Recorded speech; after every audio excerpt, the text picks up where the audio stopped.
My origin story as a writer started when I was 8 years old, and I started going to a school called Aston House in the little town that I lived in. And the cool thing about Aston House, and the terrifying thing about Aston House, was it was close enough to my house that I had to walk home alone after school every day.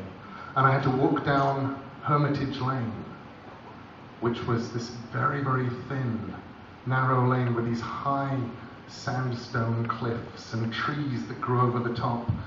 And it was completely dark and completely terrifying. And weird things happened in Hermitage Lane. One day I climbed up the side of one of the sandstone cliffs, and there was a kid about my age just sitting, looking incredibly sad. So I said, "Hi."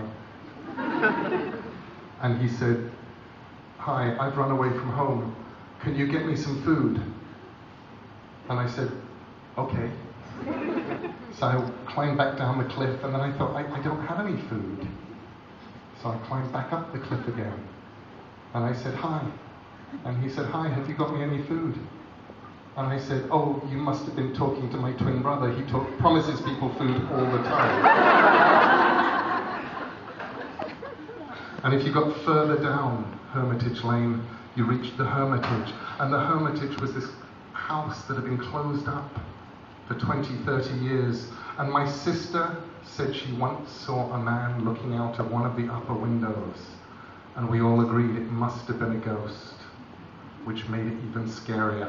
But I was lucky, because walking home, the same time that I was walking home, were three big boys from a different school. I was at Aston House, a small privately owned private school, fee-paying school. These kids were from Blackwell Hollow, where the tough kids went. So I would get to walk home accompanied by tough kids, which was great, because then I didn't have to be scared. And I didn't have to be scared going through the Hermitage. I didn't have to be scared as we went past the Hermitage, past the apple orchard, where these bitter apples, these sour apples, you could pick them and eat them and have a stomachache for days. And you'd reach Herentide. And Herentide was owned by a man called Lord Glendowney, and Lord Glendowney was dead. And nobody, we knew that he had children, we also knew the children had never ever turned up. The estate, a huge mansion, these beautiful grounds. Mythically there were gardeners, or maybe security people, or somebody who would stop you, and you never went there on your own, but there were 4 of us. And 3 of them were tough kids, and then there was me. So we'd walk over the beautiful bridge across these clear pools. We went to this amazing rock garden, and the other kids shocked me. First of all, they pissed all over the rock garden, and then one of them took a dump. And in future days, whenever we'd go past, I'd look down at this little bowl of rock with a turd in it. It would slowly grow and get weirder. Moss and things seemed to be coming out of it, and I used to think maybe this turd would grow and cover the world, but it never did. And if you kept going through the estate, you would reach this little imp house. I thought of it as the imp house. It was the playhouse for Lord Glendowney's children, and I am convinced was the reason why they never came back to that estate. It was a little house, 1 room, stained glass windows, and a red painted imp hanging from the front door like this. You didn't want to knock it. You didn't want to touch it. You didn't want to go in. And it was in that imp house the big boys said to me, "Do you know any jokes?" Well, I was 8. I knew jokes. I said, "Yeah. What sits at the bottom of the sea and trembles? A nervous wreck. What did the big chimney say to the little chimney? You're too young to smoke." And I said, no, we mean good jokes. Do you know any good jokes? And I said, "Well, what's a good joke?" And one of them, I think it was Jamie. Jamie was the oldest of the kids.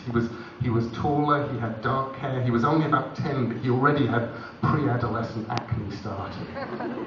And he said, "Oh, hang on, in order to explain this joke, I need to tell you a little something about cricket, in the... It's England, you have to know. Large red ball thrown down towards somebody with a bat, aiming at 3 pieces of wood called wickets or stumps, and if you hit them, the batsman is out. There. That's all you needed to know. So the kid says, right, all right, so Mickey Mouse is in his house playing a game of cricket. The ball rolls up his trouser leg and hits the middle wicket. And I go, right, I think that was a penis joke. And the kid says, all right, I'm going to tell you a joke right now, all right. And you mustn't tell anybody this joke, all right? Because this is secret, all right? So I said, he says, all right, this is girl, right? And she's outside, hanging up the washing on the line, and her name, is Fuckerada. And this man comes up and he says, will you go upstairs and have sex with me? So she says, yeah, all right then. So they go upstairs and they're having sex, and then her mother gets home because she's been out shopping or something, all right? So her mother gets home and she shouts, Fuckerada, and he shouts down, I'm fucking her as hard as I can.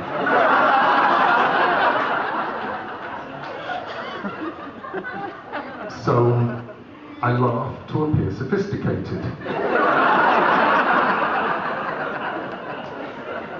And I promised that I will never, ever tell this joke to anybody. So when I get to school the next morning, I see 3 of my friends, I tell them the joke.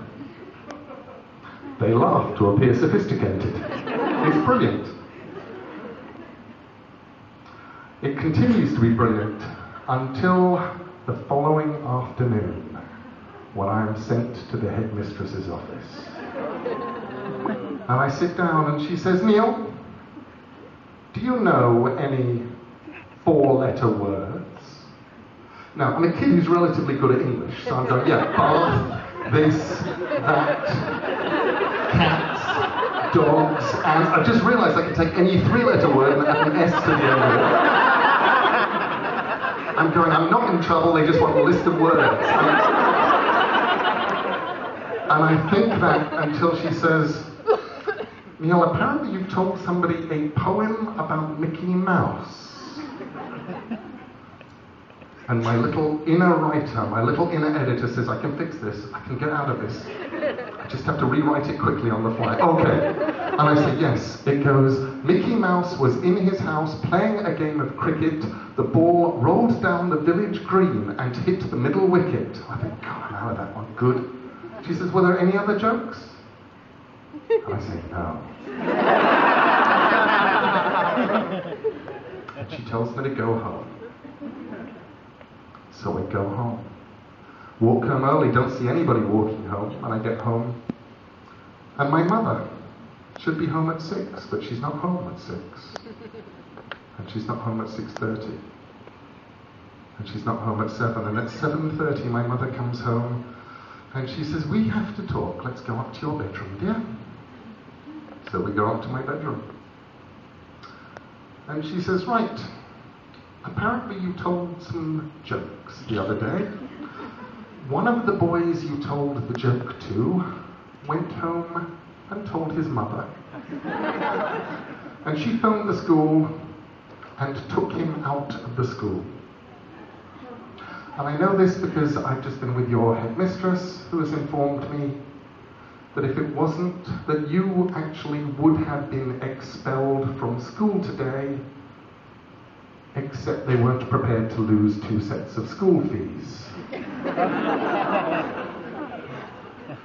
All I know about what you said, Neil, is you said something so bad that your headmistress was not prepared to tell me what it was. Will you tell me? And I said, and my mother said, whisper.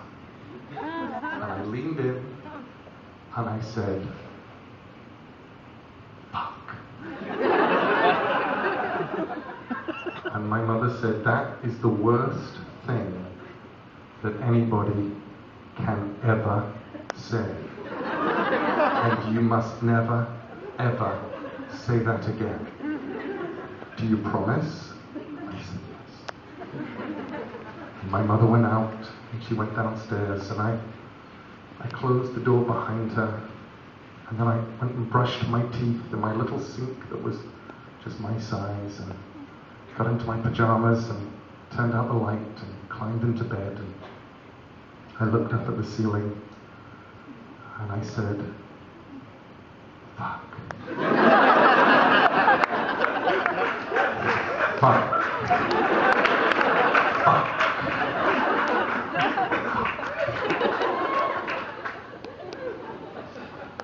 And I think that was probably the moment that I became a writer.